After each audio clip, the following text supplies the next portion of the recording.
சொல்லும் சத்தியத்தை காப்பா.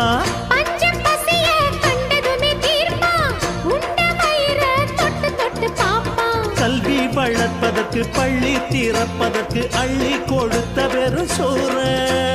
இல்லாத ஏழுக்கெல்லாம் கல்யாணம் செஞ்சு வைக்கும் எல்லாரும் கொண்டாடும் வீர.